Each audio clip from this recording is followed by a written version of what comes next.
haray ha joni ko fi ndeɗo julde wonɗen e yewtude fi non ndeɗo julde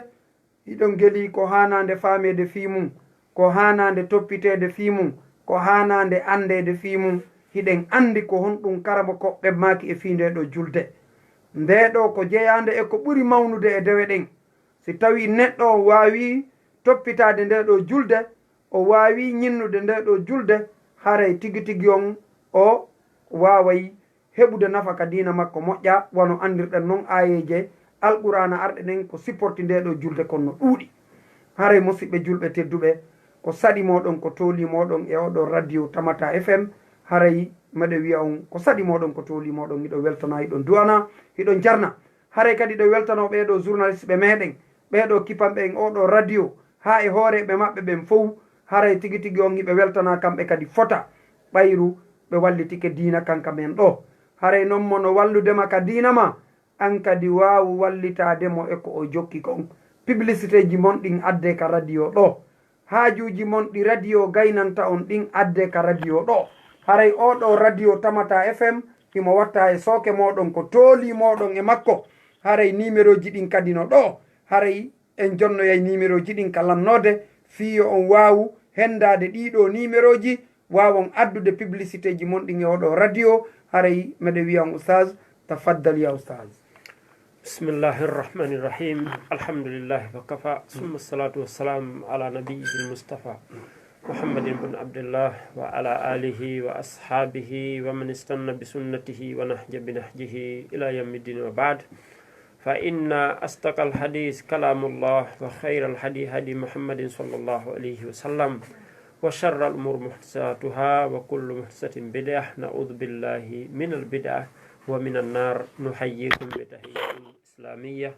ala wa hiya assalamu aleykum wa rahmatullahi wa barakatuh. wa aleykum assalam wa rahmatullahi. tafaddal ya ustad. haray wano ɓeɗo ɓe siɓɓe meɗen tokoraɓe an hafidahullahu wa ra'ahu ɓe makirani en non oɗo émission. haray ko yen kontinmo yontere hande en fuɗɗino yewtuɗen sifatu salati nabiyin sallllahu alayhi wa sallam. arɗen ha e laawol dartiɗen haray hande hiɗen yewta toɓɓere ko wi'ete ko alkhushu. ɓaawo nde ɗen andi en fuɗɗorno salligagol ngol timmina salligi on. ɓaawo ɗum yahuɗen joni noon en naati ka julde. ko honɗum hana waɗede e nder ndeɗo julde kon ɗum wiyete khushu. haray ko ɗum ɗo wonɗen yewtude. ndeɗo deftere nde wonɗen waɗirde ɗo yewtere ko deftere ɓe siɓɓe meɗe wiyeteɓe docteur Saïd bun Ali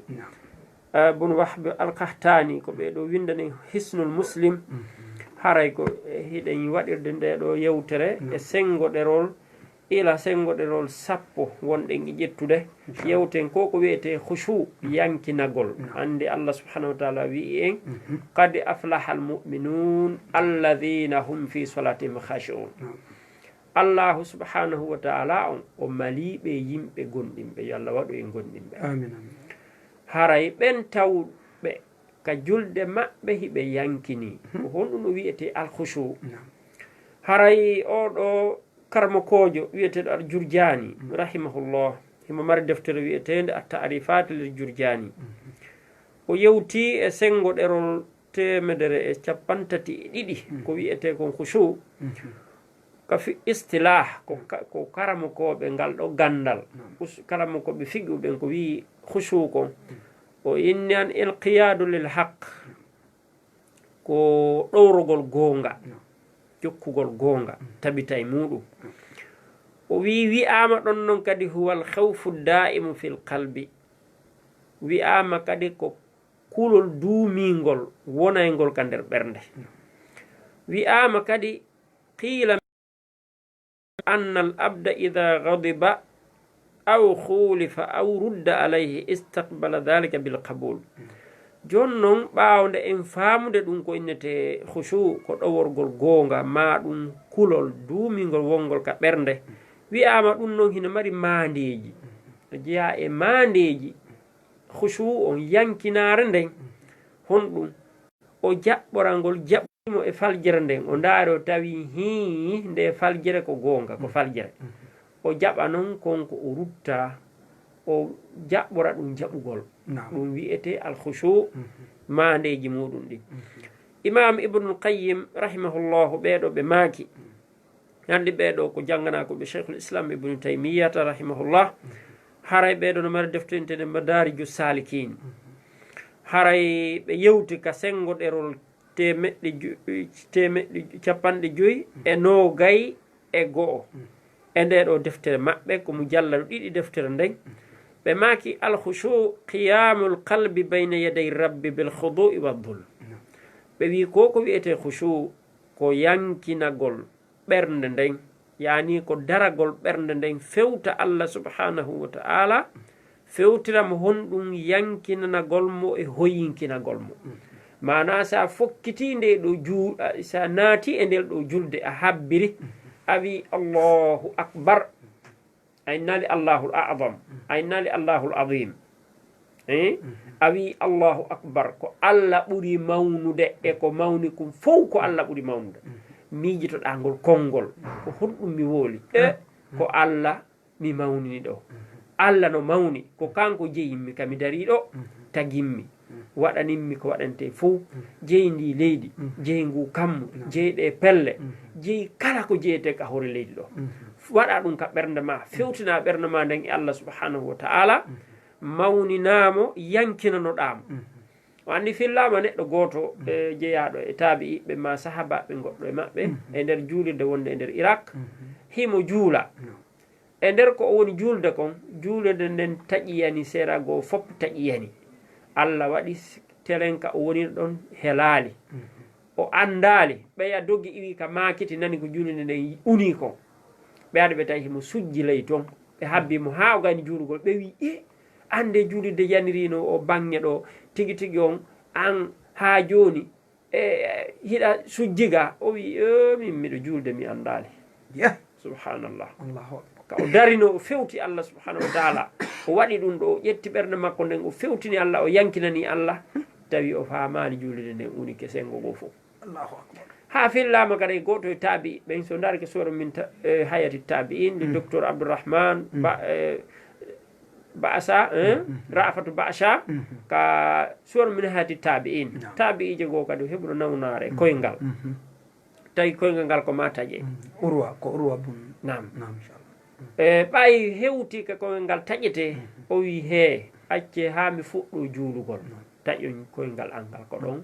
woni mi andata ɓe acci o fuɗɗi juulugol ɓe aɗa ɓe waɗi ko tiwrinirte ɓe taƴi ngal ɗo koyngal kanko urwa ko nde fokkituno ka ruku o andi koyngal makko ngol taƴanoma subhanallah haray ɓeɗo ko ɗum ko niwa uno haray ko ɓeɗo hana ñentinede haray wi'ama kadi alkhushu al inqiyadu lil haqq wa huwa min mujibati alkhushu haray wi'ama kadi koko wiyete khushu ko ɗoworagol goonga jaɓa goonga si wi'ama juule jaɓayo juule hande ɗen andi buyi hino jarribora angal julde yimɓe ɓen hande no waɗi pecce tati feccere go'o ko juulayɓe few juulayɓe no wi'ira noon e fewno ka wi'a ɗon e no wi'ira noon yo Allah waɗo en e ɓen feccere goo ɓe juulata ka fewno ka wi'a ɗon fes few ɓe jooɗoto ha ka ɓe faala ɓe jogo konnguɗi ɗi seytane maɗɗini ɓe ɓenna he wagutu juulata feƴƴata juulaka wagutu feƴƴata juulaka homɓe yeetima ɗum feƴƴe few ndaare nelaɗo ɓay ɓe ɓuura siyankoɓe ɓe huuɓiɓe ha alansara feƴƴi ɓe huɗi ɓe wi'i yo Allah hebbin cuuɗi maɓɓe ɗin e ƙaburuji maɓɓe ɗin yiite ɓe sokoliriɓe e julde hakkundere nden ha nangue ngen mutoyi ayi e yi wagutu no feƴƴa harano juulaka na wiwugol kañum wagutu o feƴƴata o juulaka haray ɗum ɗon ko seytane maɗɗini ɗum ɗo yimɓe ɓen haray en torki Allah yo Allah wallu yimɓe ɓen ɓe sorto e ɗin ɗum konnguɗi haray ino jeeya noon kadi e mandeji muɗum ɗi anna al abda ida khulifa aw rudda alayhi بالحق استقبل ذلك بالقبل والانقياد ونوكو فيجيكم هراي وياما كدي الخشوع تذلل القلب لعلام الغيوب يعني خشوع ko yankinanagol ɓernde nden wonande Allah anduɗo ko wirni kon si ɓernde nden fewtani Allah subhanahu wa ta'ala yankinanike mo fewtimo haray on ti yankiniki ibnul qayyim ɓe maaki toujours ماكي وأجمع العارفون على أن الخشوع محله القلب وثمراته على الجوارح وهي تظهره. هري إمام ابن قيم ماكي توسر كرمكو بأندو ببن فوتي wonde yankinare nden ko pilasi mum ko kaɓɓerde woni kono noon dimɗe mum ɗen kadi hino ka tere hino feeña ka tere mana honno feeñata ka tere si ɓernde ma nden fewtani Allah subhanahu wa ta'ala tere maɗen deƴƴa ha ɓe wi'i ñande go kadi fillama neɗɗo goto sahabaji ma taabiijo hino juula sondu aɗi juuɗi e hoore makko ha immi yehi wayi wasi koye leggandu joɗno e muɗum hakke ko deƴƴi ayi haray ɗum ɗo kadi en faami ibnu qayyim ko maki ɗum ɗo kadi toujours kama dariju salikin ibnu rajab imam ibnu rajab on ɗo kadi rahimahullah ɓeɗo kadi ɓe maki wa aslul khushu huwa linul qalbi wa riqqatuhu wo lasili oɗo khushu ko newagol ɓernde nden e sewgol ɓernde nden e deeƴugol ɓernde nden e yankinagol ɓernde wankisaruhu yani e jebbilagol ɓernde nde wa hurqatuhu yani e ɓittagol yani e yankinagol ɓernde nde ɓe inni fa ida khasha alqalbu tabi'ahu khushu jami'ul jawari ɓe inni si tawi ɓernde yankinike jokkay nde ko ɗum woni dendagal tere ɗen sabu tere ɗen ko jokku ɗum ɓernde nden sabu nelaɗo Allah maki sallllahu alayhi wa sallam e hadise selluɗo wonɗo ko arba'ina nawawi lil imami nawawi ɓe maki ala wa inna fil jasadi mudgha ida salahat salaha al jasadu kullu ɓe maki hey faame dey ala faame hino ka ɓandu huyre si huyre nde moƴƴi ɓandu ɗum fof moƴƴay si tawi nde boni kadi ɓandu ndu fof bonayi ala wa hiya al qalb ɓe maki ɗum ko ɓernde nden ɓernde nden si boni piiji ɗin fof bonayi si ɓernde nden kadi moƴƴi piiji ɗin fof moƴƴay ɓe inni si ɓernde nden yankinike nanɗe ɗen kadi yankinoto guite ɗen kadi yankino hoore nde yankino yeeso ngo yankino fof fewtana Allah subhanahu wa ta'ala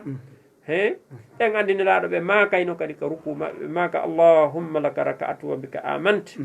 wa laka aslamtu khasha'a laka sam'i wa basari wa mukhi wa admi wa asabi ɓe maka Allah subhanahu wa ta'ala ko an ɗo woni komi ruƴƴani ko an kadi woni komi gonɗini ko an woni komi jebbilani hara yankinanike ma nanɗe an ɗen e giiɗe an ɗen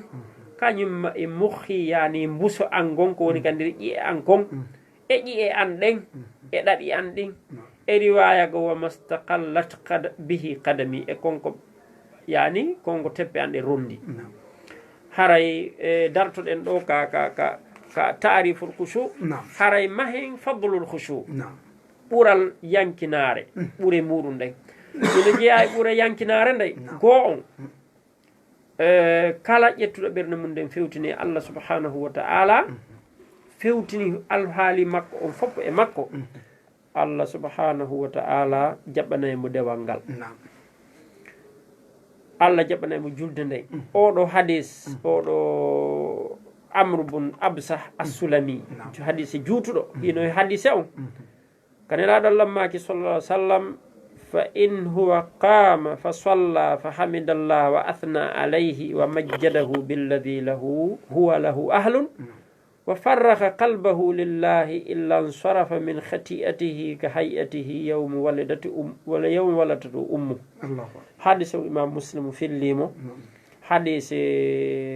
إسلام أمر بن أبسة سنداري سنغور الكابان جيرتي temeɗɗe jeɗate capantati e ɗiɗi ɗon hadis nelaɗo maki sallllahu alayhi wa sallam si tawi o dariki o fewtini ɓernde makko nden Allah subhanahu wa ta'ala o yettimo o mantimo o teddinimo wa majjadahu kadi o mantiramo o mawninamo konko o hana mawninirede harana mawningol mo haawi a himo mari kafidaɗo mamo mari ɓiɗɗo mamo mari e ɓeygu mamo wari ɗum e ɗum subhanallah Allah laaɓi e ɗum ɗon Allah mantirtaki ɗum inchallah o fewtina ɓernde makko nden e Allah subhanahu wa ta'ala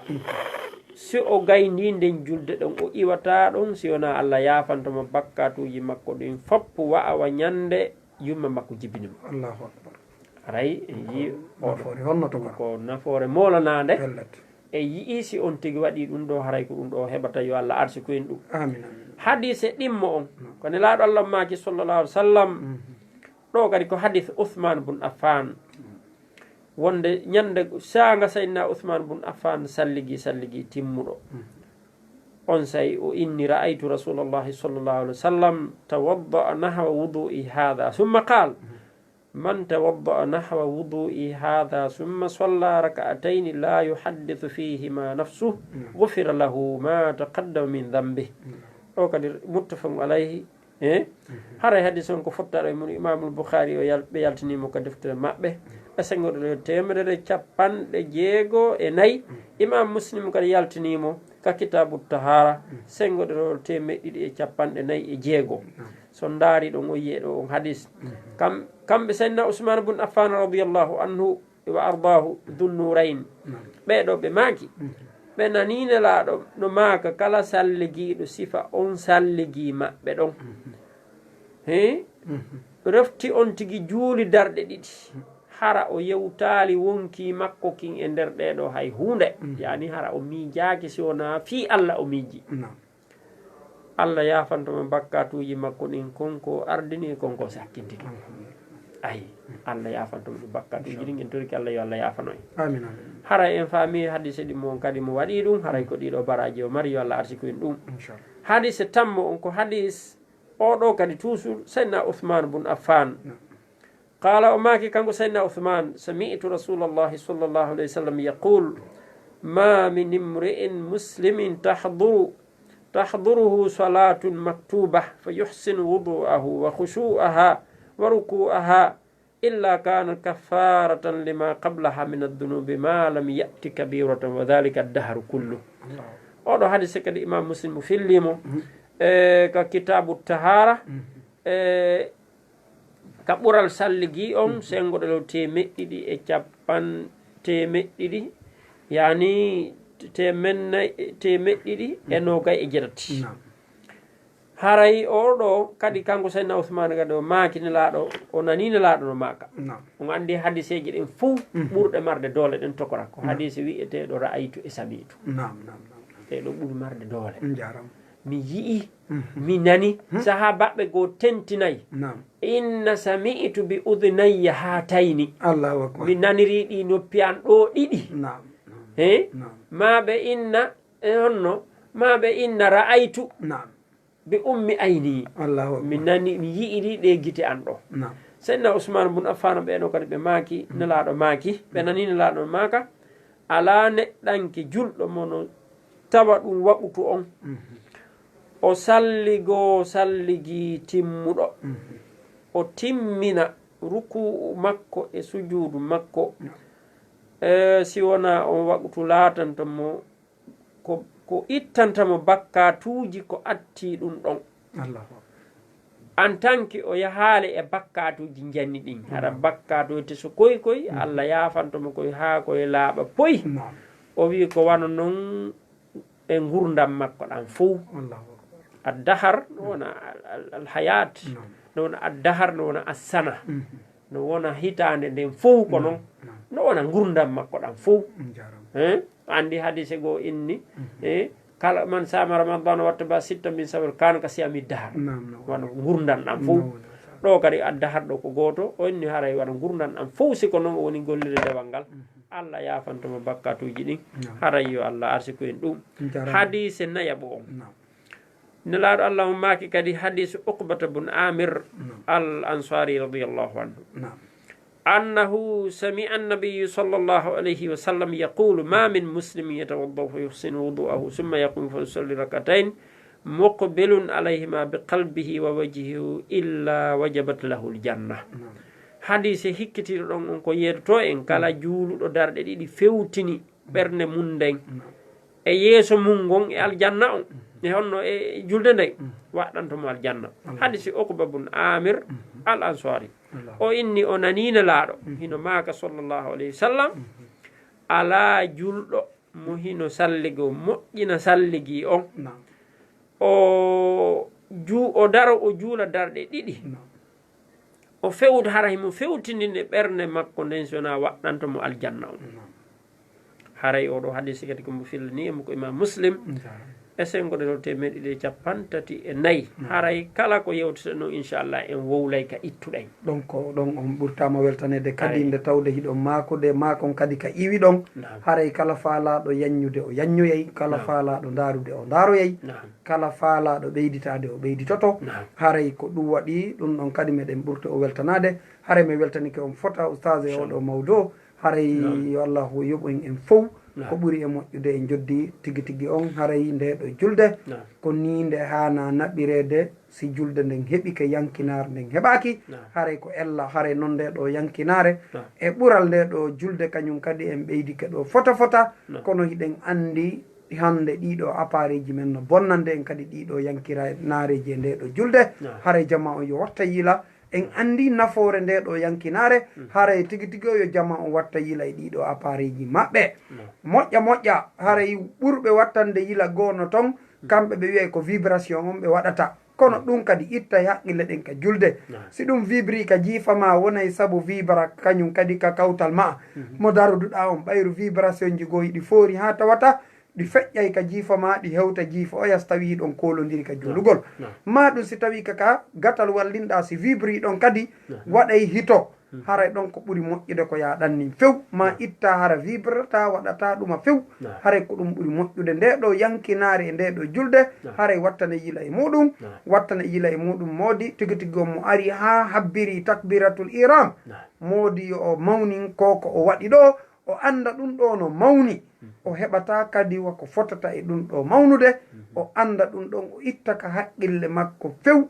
wano o ittiri noon ɓandu makko ndun ka ngeygu makko e ka business ji makko o addi ka julde yo o ittir noon kadi haqqille makko ɗen e mum watta taw hara ko kokkon tun ari kono hara moteur on no sodude yeeya moteur on no yiltude cewɗi moteur on no reggilde piiji ɗin to haray tigi tigi on mi weltanike on fota tokora yo allahu malnu en o hisina en yo o newnan en no ɗiɗo yankinareji tabitira e ɗeɗo julde haray ko ɗum ɗo woni komi ɓeyditata ɗon o weltanama inchallah nam haray wano makirɗon noon haray ɗiɗo téléphone ji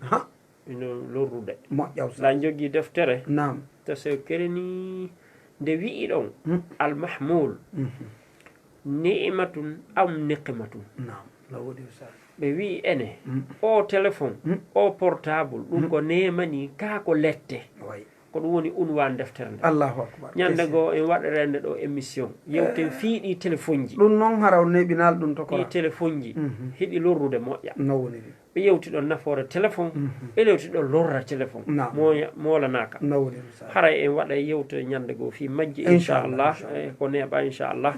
haray en faami wonde oɗo kadi nde oɗo yankinare no jeeya e ɓuural muɗum si wonti yankinike Allah okkaymo aljanna yo Allah okkoymo amin amin o inni jowa ɓum ɗum alfawse wannadia wa saada fi dunia wal akhira lil khashiin gañagol ngol e malugol ngol ka aduna e ka lahara ɗum wodani yimɓe yankiniɓe ɓen qala allahu taala allah to ɗum o daali wa qad aflaha almuminun alladina hum fi solatihim khashi'un haray pellet allah maliɓe yimɓe gonɗinɓe kad ko harfu tahqiq ko pellet a sikke ko goɗɗo jooɗiɗa fuɗɗi inde o woye malaka o inni kad pellet wattu yiɗi haray malama ɓe gonɗinɓe taweteɓe e julɗe maɓɓe ɗen hiɓe yankini to ko raw yehi hande woɓɓe no juula hara hiɓe ŋaɓa sundulla hiɓe yeƴƴito téléphone ji no sona hiɓe yaltita ɗannina ha mi juulide e goɗɗo ñande goo min juuli min heɓi darɗe ɗiɗi téléphone makko on soni o ƴetti téléphone on o ɗannini o wallini ɗa min juuli ha min timmini nayi fana ɓay min jooɗike min tayyike min salmini kanko o salminali o immi o watti ɗiɗi minni fana wontino nayi jeego kam fana wontino jeego o wi mi ɗannino téléphone an on nanen ko ɗum mi ɓeydiri ɗeɗo ɗiɗi jon noon ta on haawo karam no docteur Ahmad Lo hafidahullah wa ra'ahu ɓe Dakar ɓe inni ida urifal sabab batal ajab wo sa andi sabu hunde a hawotako nde ko hombo waɗi ɗum ko rafidajo arrafidi min juulidi o juuli oɗo fana laaɓi darɗe jeegoo ɗum ɗon ko minen hikkodirno balawal e balawal na goɗɗo dey sifanimi koko mi yi'iri guite an ɗe mi landimo kadi o jaabimi ɗum joni noon wo kanko ɓay o ɗandini oɗo téléphone ɗeɗo ɗiɗi boni ɓawje ɗe boni o watti ɗiɗi kadi subhanallah jon noon no gasa ko honɗum naadimo e on probléme no gasa ko téléphone o no gasa kadi ko naadimo e probléme o ko aqida makko o ɓay o fiɓa kanko no gasa fana ko nayi kanko wontino jeego ka makko goɗɗo goo kadi landama nokku goo fi suulugol subaka onni siɗa faala a salminay tun subaka watta siɗa faala a salminay siɗa faala a salminay tun geeƴe watta subaka allahu akbar e nokkugo o landa fi honɗum ha hande o yii ɗum e deftere o inni wo ko subaka ko landi ko yimɓe ɓen o si yimɓe ɓen heɓiki juulutu to salli inna lillahi ay subhanallah ko ni ɓe woni e majjinirde yimɓe ni ɓe woni e fenirde ɗum ɗon fof ko penale ɗe tawi na ɗum haniri majjere hattude hara jama on yo watta yili ndaara ko honto ƴettata diina muɗum kan haray wal khushu fi salah wa hudurul qalb ɓeyni yankinagol ka julde ko tawede ɓernde nde wano wirnoɗen ɗon ko feƴƴi gon haray jeego on almagfiratu wal ajrul adim lil khashiin haray ko yankinagol ngol e joddi ɗuuɗundi wonande ɓe yankiniɓɓen li qawlihi taala wa in min ahlil kitabi la man yuminu billahi wa ma unzila ilaykum wa ma unzila ilayhim khashiina lillah لا يشترون بآيات الله ثمنا قليلا أولئك لهم أجرهم عند ربهم إن الله سريع الحساب haray en yiɗo kadi no jeeya e yankinare nden heɓugol joddi ɗuɗuɗi Allah subhanahu wa taala o yewti fi ɓeeɗo ahlul kitabiɓe o inni hino e maɓɓe on gonɗinɗo Allah subhanahu wa taala e konko jippina e moɗon onon gonɗinɓe ɓen yani e nde alqur'anare e konko jippinano e maɓɓe ɗum ko ɗum woni tawreta injil e zabur o wi kono noon ɓe wattitirta e Allah ɗen coggeloy fanɗu koye ɓen ɗon noon no woodani ɓe joddi mawnude ka joom maɓɓe Allah ko yawɗo hasbore haray jeɗɗi on alkhashi'una wal khadi'una lillahi mubashsharuna bi kulli khayrin fi dunya wal akhirah ɓe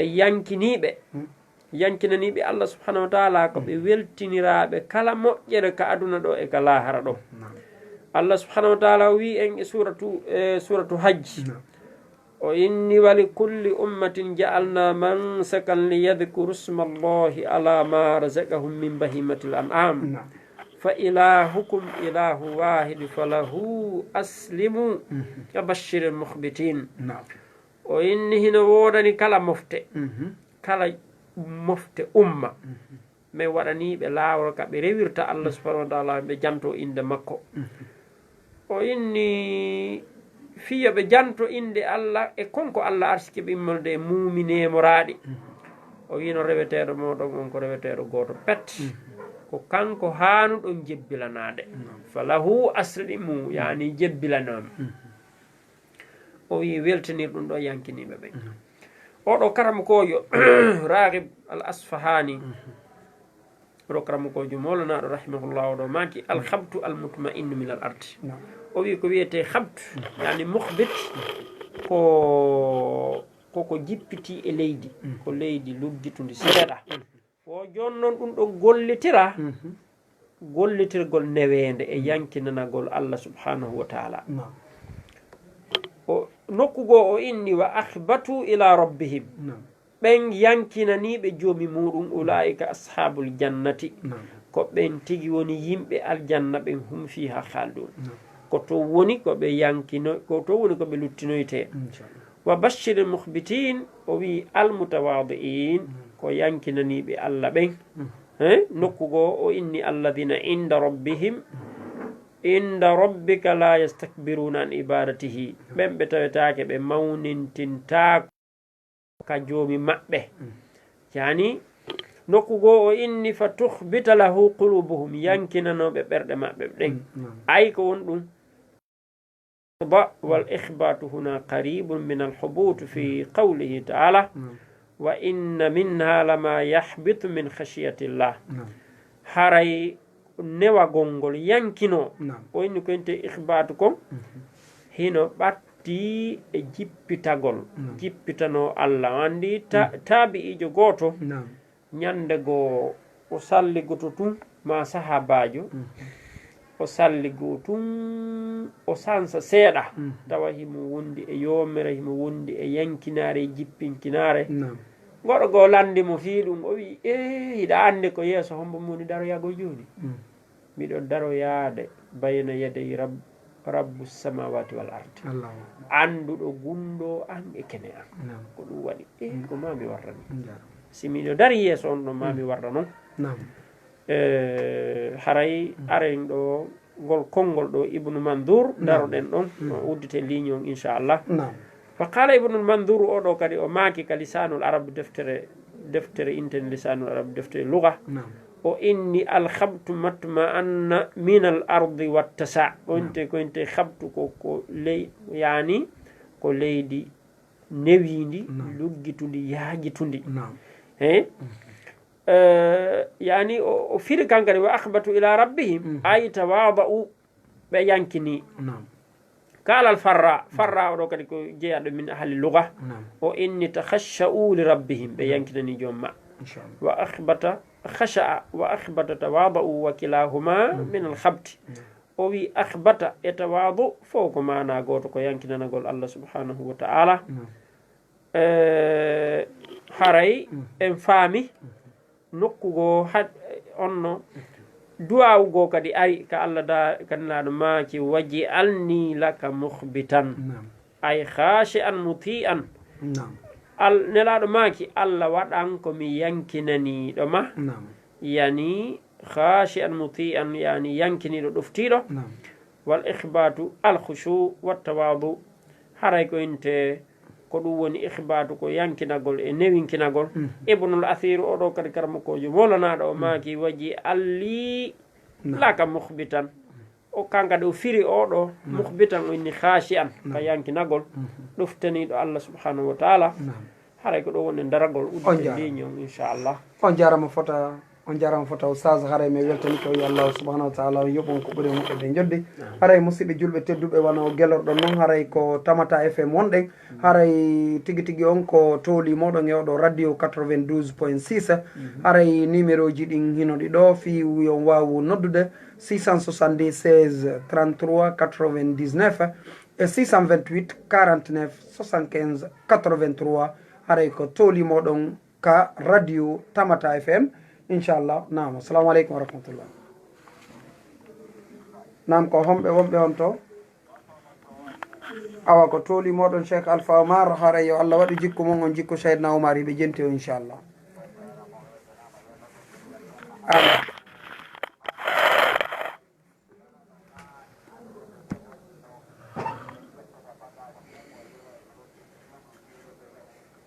Naam.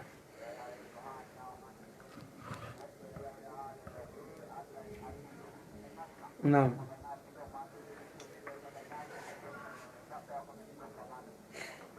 Naam.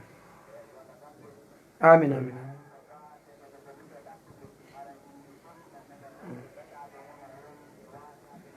Naam.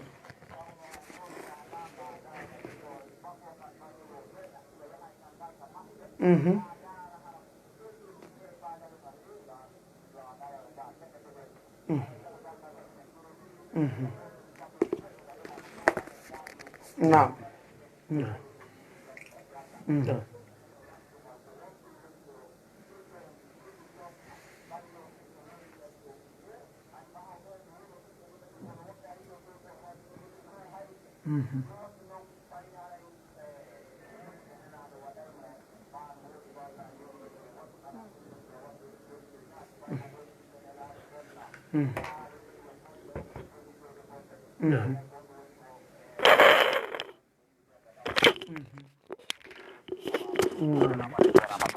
وعليكم السلام ورحمة الله. نعم تقرأ. haray en nani ko ɓe landi kon haray ko hewitorte kon joli ka sunna kon ko waɗugo du'a on premier ko attete hiwitorede ko du'a ala hay hunde sina du'a on te waɗa du'a uji jolɗi ɗin e nelaɗo allah on sallllahu alih wa sallam daare nde deftere meɗen hisnul muslim sen daari nden ɗon maɗum deftere al adkar lil imami nawawi en daari e yeeton du'a uji marɗi sanaduji selluɗi ko ɗin ɗon wonti janggata moccitora hiwitora inchallah haray nayo yahu ka dow ka yimɓe sariyan haɗi o yahugol e kamum ɓen haray ko ɗum ɗon ko askar ji selluɗi ɗin haray hewitorte inchallah ke allah yo allah hiwu en fof danda en boneji yiilotoɗi ka leydi ɗin inchallah nam on jarama foto sa hara no weltani ke moƴƴo wallahu subahanahu wa taala yoɓen ko ɓuura moƴƴuɗon jeddi nam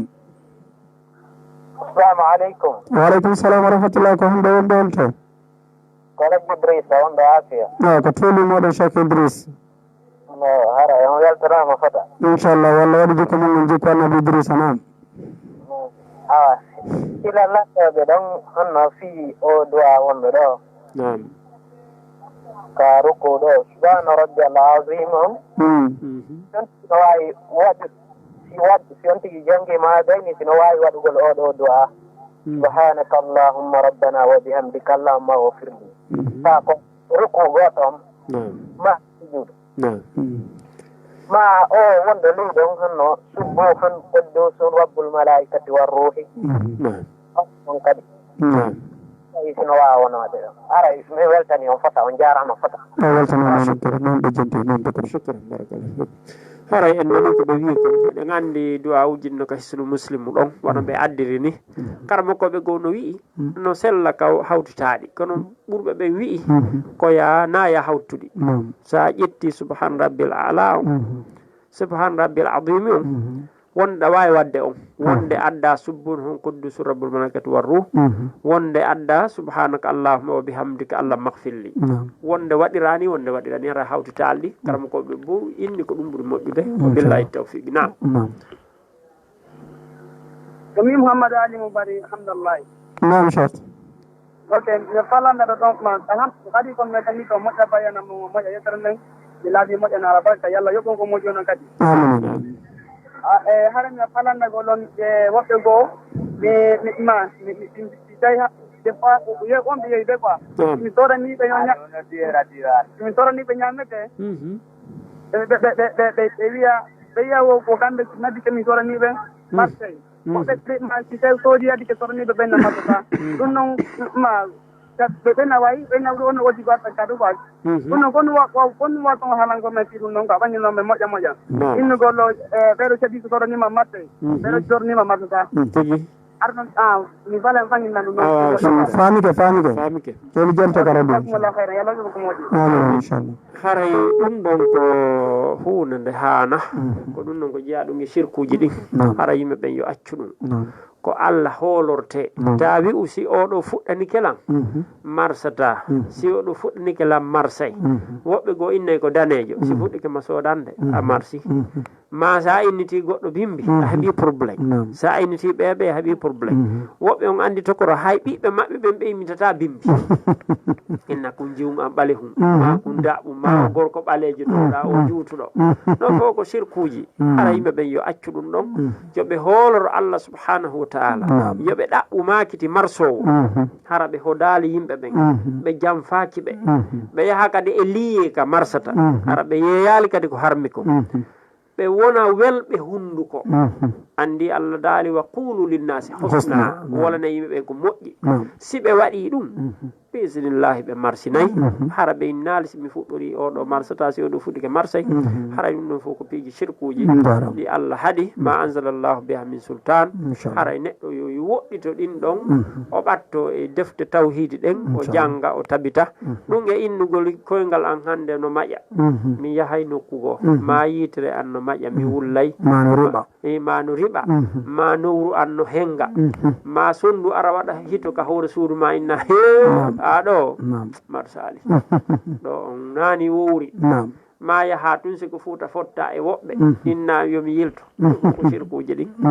haray yo Allah damɗo en ɗum ɗo inchallah tabbintina en ka diina inchallah waɗa en yimɓe yiɗaɓe ka Allah subhanahu wa taala nam awa haray musidɓe julɓe tedduɓe on nani koɓe maki kon haray on weltanama on duwanama on jarnama fota tokora o waɗani en ɗo mawdu labaɗo haray koyo Allah subhanahu wa taala o waɗu en fof nani jaaɓi aray sen nani en jaaɓi en faami en gollitiri ko ɗum woni nafoore nden aray noon ndeɗo julde hande ndeɗo no yeddita moƴƴa hinde yeeba moƴƴa noon fi kala mawɓe men ɓen kañum ko innitiri en ko ndeɗo julde kono ndeɗo no yeeba moƴƴa e tawde yimɓe ɓen so ɗum ɗon feƴƴi kañum kadi julde nden no heɓade e junngo woɓɓe goo kono noon yankinare nden no manki few ɗum ɗon no manki fes ɗum ɗo noon so julde nden heɓike e ɓaawo yankinare nden haray marsali dey haray tigi tigi on jama on yo watta yila fota ɓe anda kala hunde ko importance hunde nden ɗaɓɓa wona ƴettugol hunde nden jogitoro sengo terto sengoya sengo haray nde ɗo yankinare e ɗo juulugol e leer ɗum ɗo jama on no mankira ɗum ɗo moƴƴa non tokora haray tigi tigi on awa inchallah haray ɓe maki o leer o yoni haray ko ɗo wonɗen e hattude tigi tigi on haray min iɗon andi innenen ko Mouhammad Julde Diallo jibinande bañal laabe andiraɗo on bañal technologie service haray numéro ko 628 08 87 07 et 664 33 06 56 haray tokora en ɓe makana en ɗon numéro ji maɓɓe ɗin ɓe duwano inchallah haray min haray min kadi numéro an wono andirɗon noon ko Mouhammad Julde Bari haray jibinande Pita Gongore Yorgo Seeɓeelo haray numéro an on ko 622 98 97 21 ma 664 23 93 34 haray inchallahu mi weltani ken onon heeɗiɓe ɓen nodduɓe ɓen fof e faalaɓe noddugol ɓe noddali wawal noddugol haray e yontere hande en weltanike Allah subhanahu wa taala en weltanike ɓe wonɓe ka technique ɗo ɗen andi ko wonanno en ka technique ko Zeynabou Diallo oɗo jibinande maari haray mo walliti ga haray en torki Allah yo Allah waɗan mo joddi aljanna tabintinamo ka dina tabintina en fof hada billahi tawfiq astaghfirullah li wa lakum wa li jamil muslimina fastaghfiru innahu huwal ghafurur rahim assalamu aleykum wa rahmatullahi wa barakatuh wa aleykum assalam wa rahmatullah shukran jazakumullah